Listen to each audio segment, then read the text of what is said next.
Hello दोस्तों, मैं गौरव आपका स्वागत करता हूं गौरव कॉन्सेप्ट पे। और जैसा कि हमने कल देखा था part 1 of the Indian constitution, जिसमें हमने इंडिया और उसके यूनियन एंड इट्स स्टेट्स के बारे में बात की थी, यूनियन और उसके टेरिटरी के बारे में बात की थी। ऐसे ही आज हम इंडियन कॉन्स्टिट्यूशन की दूसरी वीडियो लेकर आए हैं और जिसमें हम बात कर रहे हैं भाग 2 part 2 of the Indian constitution, जिसे हमने क्या बोला है, नागरिकता बोला है, या जिसको हमने क्या बोला है, सिटीजनशिप बोला है। सबसे पहला इंपॉर्टेंट क्वेश्चन तो बहुत सारे एग्जाम्स में पूछा जाता है, या सबसे ज्यादा एग्जाम में आने वाला क्वेश्चन ही यही है कि सिटीजनशिप हमारे इंडियन कॉन्स्टिट्यूशन के कौन से पार्ट में लिखा है। तो आपको बिल्कुल करेक्ट आंसर करना है कि सिटीजनशिप हमारे कॉन्स्टिट्यूशन के पार्ट 2 में लिखा है और इसके आर्टिकल 5 से 11 तक होते हैं। जैसे मैंने आपको कल बताया था कि यूनियन एंड इट्स स्टेट में या यूनियन एंड इट्स टेरिटरी में हमारे आर्टिकल थे 1 से लेके 4 तक, और यहाँ हमें आर्टिकल पढ़ने हैं 5 से लेके 11 तक।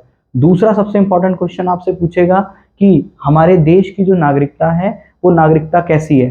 देखो, अगर हम अपने देश की बात करें तो हमारे देश की नागरिकता का जो नेचर है वो सिंगल सिटीजनशिप है, एकल नागरिकता है। कहने का मतलब अगर हम हिंदी में बात करें तो हिंदी में आप एक शब्द लिख लेना, इसी शब्द को हम बोलते हैं एकल। तो आपको ध्यान रखना है कि हमारे देश में जो नागरिकता का नेचर है वो एकल है, सिंगल सिटीजनशिप है। हमारे देश में जितने भी रहने वाले लोग हैं वो सारे के सारे सिंगल सिटीजनशिप है, और उनका सिंगल सिटीजनशिप होने का प्रमाण देता है हमारा आधार कार्ड। हर एक व्यक्ति का हमारे देश में आधार कार्ड बना हुआ है जो ये बताता है कि ये व्यक्ति हमारे देश का है, और उसी को हम कहते हैं सिंगल सिटीजनशिप। लेकिन अगर हम बात करें यूएसए की, ठीक, हम अमेरिका की बात करें तो अमेरिका एक ऐसा देश है जिसकी सिटीजनशिप डुअल सिटीजनशिप है। वहां पे स्टेट्स की नागरिकता अलग होती है और सेंटर की नागरिकता अलग होती है। लेकिन आपको ये ध्यान रखना चाहिए, चौथा इंपॉर्टेंट क्वेश्चन आपसे पेपर में ये पूछेगा कि सिटीजनशिप के कॉन्सेप्ट को हमने कहां से लिया है। तो आपको मैं बहुत सीधा सा इजी सा वे बताता हूं। हमारे देश में जब हम हिस्ट्री को पढ़ेंगे तो हम देखेंगे कि हमारे देश में यूरोपियन लोगों का आगमन हुआ, और जब हमारे देश में यूरोपियन लोगों का आगमन हुआ तो सबसे ज्यादा लंबे समय तक रहने वाले यूरोपियन कौन थे? ब्रिटेन वासी। तो आपको सीधे से याद रखना है, यानी कि अंग्रेज, और अंग्रेज के लोग आए, मतलब अंग्रेज जो लोग थे वो आए कहां से थे? ब्रिटेन से आए थे। तो आपको सीधा सा कॉन्सेप्ट याद रखना है कि सिटीजनशिप जो है वो हमने कहां से कॉपी किया था? ब्रिटेन से कॉपी किया था। तो 3-4 क्वेश्चन आपके सीधे सीधे डायरेक्ट फॉरवर्ड एग्जाम में पूछे जाते हैं, जिनके आंसर आपको करने हैं। पहला कि सिटीजनशिप इंडियन कॉन्स्टिट्यूशन के कौन से पार्ट में है? पार्ट 2 में। सिटीजनशिप के आर्टिकल कहां से कहां तक है? 5 से 11 तक। सिटीजनशिप का नेचर कैसा है? Single citizenship. और सिटीजनशिप को हमने कहां से कॉपी किया है? ब्रिटेन से। अब हम आगे बात करते हैं। जब हम बात करेंगे सिटीजनशिप की तो मैंने आपको बताया कि इसके अंदर आर्टिकल 5 से 11 तक हैं। मैंने इन आर्टिकल्स को 2 पार्ट में विभाजित किया है, 2 पार्ट में डिवाइड किया है। एक तो आर्टिकल 5 से 8 जिसकी बात मैं आज करूंगा, ठीक, और एक हम बात करेंगे कल जिसमें हम आर्टिकल देखेंगे 9 से 11 तक, ठीक। तो आर्टिकल 5 से 8 तक बात करता है नागरिकता के संबंध में। कहने का मतलब हमारे देश में किन किन लोगों को नागरिकता दी जाएगी, ठीक, और वो नागरिकता किस हिसाब से दी जाएगी। भाई, हमारे देश में मैंने आपको बताया ब्रिटेन के लोग सबसे ज्यादा रहे। जब तक ब्रिटेन वासियों का अधिकार हमारे देश पर था, हमारे देश की कोई खुद की पहचान नहीं थी, कोई खुद की नागरिकता नहीं थी। लेकिन जैसे ही ब्रिटेन के लोग गए तो हमने अपने कॉन्स्टिट्यूशन को लागू किया, और जब हमने कॉन्स्टिट्यूशन को लागू किया तो जिस समय कॉन्स्टिट्यूशन लागू हुआ उस समय हमने नागरिकता के प्रबंध में या नागरिकता पे कुछ नियमों को लिख दिया गया, और वो आर्टिकल हमें पढ़ने हैं 5 से 8 तक। लेकिन जब हम नागरिकता के नियमों में चेंज करेंगे, या नागरिकता के नियमों में या नागरिकता के आर्टिकल्स में कुछ भी चेंज करेंगे, तो वो अधिकार केवल और केवल किसके पास होगा? संसद के पास होगा। उसे हम देखेंगे आर्टिकल 9 से 11 के बीच में। तो आज हम बात करते हैं आर्टिकल 5 से 8 के बीच में। इसी में आपका सबसे पहला आर्टिकल है जो कहता है आर्टिकल नंबर 5, जिसमें हम ये पढ़ते हैं कि नागरिकता की परिभाषा। मैंने आपको अभी बताया संविधान लागू होने के समय, और आपको पता होना चाहिए कि हमारा संविधान लागू कब हुआ था? 26 जनवरी 1950, ठीक। आपको यह भी पता होना चाहिए कि संविधान बनकर तैयार कब हुआ था? 26 नवंबर 1949। लेकिन हमने इसको लागू करने की डेट रखी थी 26 जनवरी 1950। 26 जनवरी 1950 जिस समय हमारा संविधान लागू हुआ, उसी समय हमने एक आर्टिकल, जिस 5 आर्टिकल में लिखा डेफिनेशन ऑफ द सिटीजनशिप, नागरिकता की परिभाषा। जो भी बच्चे इंग्लिश में पढ़ना चाहते हैं, ठीक, मैं एक ही लैंग्वेज में लिख सकता हूं, या तो मैं हिंदी में लिखूंगा या मैं इंग्लिश में लिखूंगा।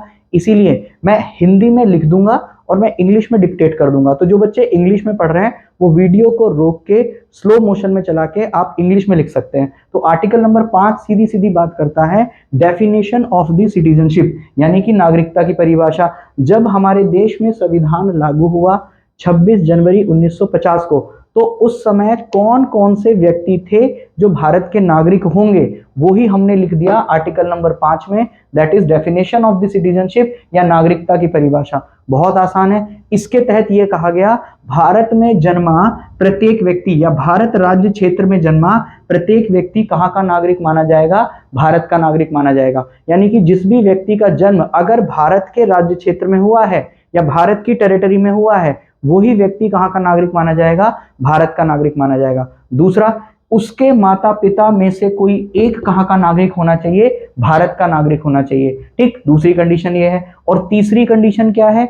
तीसरी कंडीशन ये कहती है कि जिस समय संविधान लागू हुआ, संविधान लागू होने से पहले वो व्यक्ति मिनिमम 5 वर्षों तक कहां का निवासी होना चाहिए, भारत का निवासी होना चाहिए। इन 3 कंडीशन को अगर कोई भी व्यक्ति फुलफिल करता है तो वो व्यक्ति भारत का नागरिक माना जाएगा या वो भारत की नागरिकता ले सकता है। तो आर्टिकल नंबर 5 बहुत आसान है, जो कहता है डेफिनेशन ऑफ द सिटीजनशिप, जिसके तहत जन्म, जिस व्यक्ति का जन्म भारत राज्य क्षेत्र में हुआ हो वो व्यक्ति भारत का नागरिक होगा। जिसके माता पिता में से कोई एक भारत का नागरिक है वो भारत का नागरिक माना जाएगा। या फिर संविधान लागू होने से 5 वर्ष पहले अगर वो व्यक्ति भारत में निवास करता है तो वो भी व्यक्ति कहां माना जाएगा, भारत का नागरिक माना जाएगा। आर्टिकल 6 और 7 बहुत आसान है, आपको केवल कीवर्ड पकड़ने हैं आर्टिकल 6 और 7 में।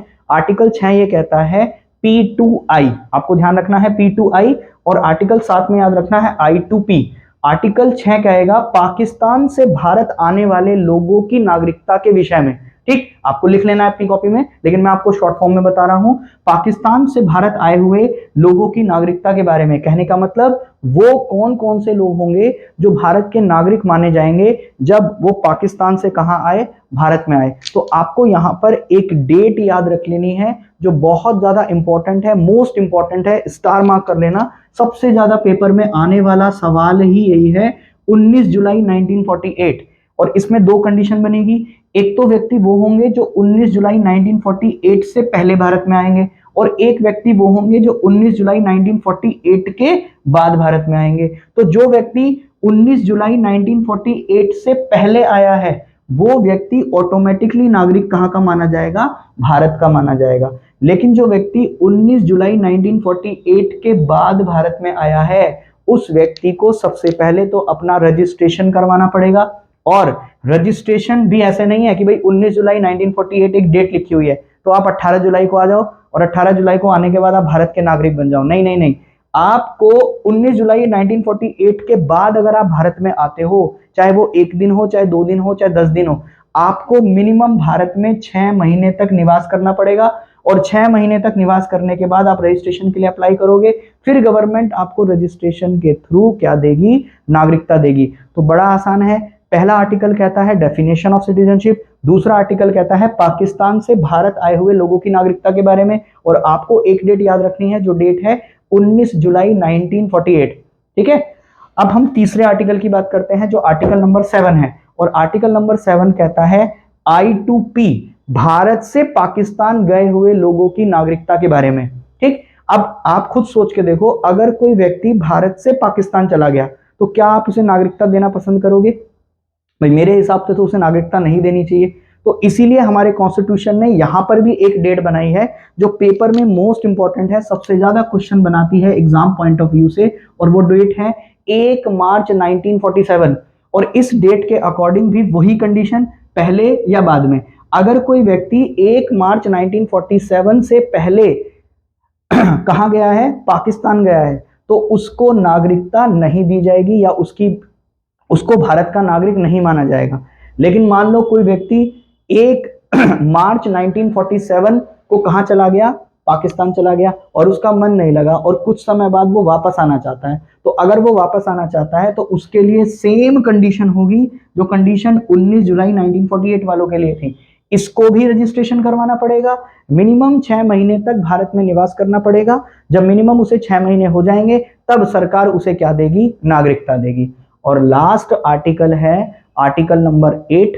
और आर्टिकल नंबर 8 ये कहता है भारतीय मूल का व्यक्ति, इसको इंग्लिश में बोलते हैं पर्सन ऑफ इंडियन ओरिजिन, इसको हम बोलते हैं person of Indian origin. Person of Indian origin का मतलब क्या है, इसके अंदर एक कंडीशन है, वो कंडीशन ये कहती है कि वो व्यक्ति जिसका जन्म भारत में हुआ हो लेकिन वो किसी कारण से भारत से बाहर चला गया हो, चाहे तो वो अपने व्यवसाय के रूप में चला गया हो, चाहे उसके मदर फादर चले गए हो, किसी भी तरीके से, तो उस व्यक्ति को हम नागरिकता कैसे देंगे।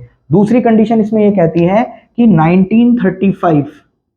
1935 गवर्नमेंट ऑफ इंडिया एक्ट, जब हम हिस्ट्री को पढ़ेंगे या मैं आपको पढ़ाऊंगा constitutional development of India, Bharat का संवैधानिक विकास, तो उसी में हम देखेंगे अंग्रेजों के द्वारा भेजे गए एक्ट, और उसी में हम एक एक्ट को पढ़ेंगे जो है 1935 गवर्नमेंट ऑफ इंडिया एक्ट। और इसी 1935 गवर्नमेंट ऑफ इंडिया एक्ट के तहत जो भी व्यक्ति भारत में जिसका जन्म हुआ हो लेकिन वो किसी कारणवश भारत से बाहर चला गया हो, या उसके माता पिता या उसके नाना नानी या उसके दादा दादी कोई भी हो, ठीक, जिसका जन्म भारत में हुआ हो लेकिन वो भारत से बाहर रह रहा हो, उस व्यक्ति को हम भारत की नागरिकता दे सकते हैं। लेकिन उसको नागरिकता देंगे हम किसी मतलब कार्ड के थ्रू, जिसमें हम पढ़ेंगे पीआईओ कार्ड के बारे में, जिसमें हम पढ़ेंगे ओसीआई कार्ड के बारे में, और एक व्यक्ति जिसको हम एनआरआई बोलते हैं, ठीक, उस एनआरआई के बारे में पढ़ेंगे जिसके थ्रू हम किस व्यक्ति को भारत की नागरिकता दे सकते हैं। ठीक, तो मेन कॉन्सेप्ट आज की क्लास का केवल इतना ही था कि हम लोग कल जो हमने पढ़ा था वो हमने part 1 of the Indian constitution पढ़ा था, जिसमें मैंने आपको बताया था यूनियन एंड इट्स टेरिटरी, जिसमें आर्टिकल 1 से लेकर 4 तक थे। आर्टिकल 1 की अगर हम बात करें तो वो बता रहा था union India that is Bharat is a union of state. दूसरे आर्टिकल में मैंने आपको बताया था, और तीसरे आर्टिकल में बताया था फॉर्मेशन ऑफ न्यू स्टेट, लेकिन आर्टिकल 2 के तहत बाहरी क्षेत्र का फॉर्मेशन करेंगे, और आर्टिकल 3 के तहत इंटरनल चेंज करेंगे। और इंटरनल चेंज कितने तरीके से करेंगे? 5 तरीके से। और आर्टिकल नंबर 4 मैंने आपको बताया था कि अगर हमें कोई भी चेंज करना है, कोई भी नए राज्य का गठन करना है या कुछ भी करना है आर्टिकल 2 और 3 में, उसके लिए हमें संविधान संशोधन करने की आवश्यकता नहीं है, वो हम सिंपल मेजॉरिटी से बिल पास करके कर सकते हैं। आज की क्लास जब शुरू करी तो मैंने शुरू किया citizenship, that is part 2 of the Indian constitution, जो आर्टिकल 5 से 11 की बात करता है। इसका सोर्स क्या है? ब्रिटेन।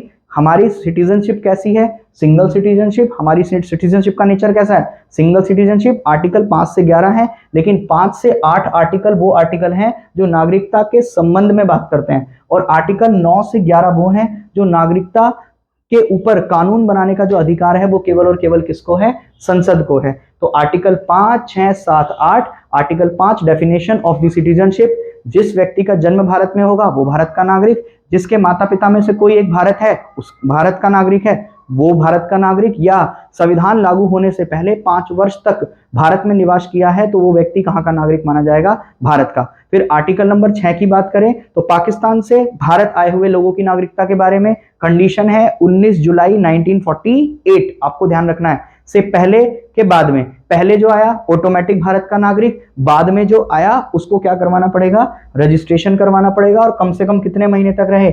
6 महीने तक। आर्टिकल नंबर 7 ये था P2I, ये है I2P।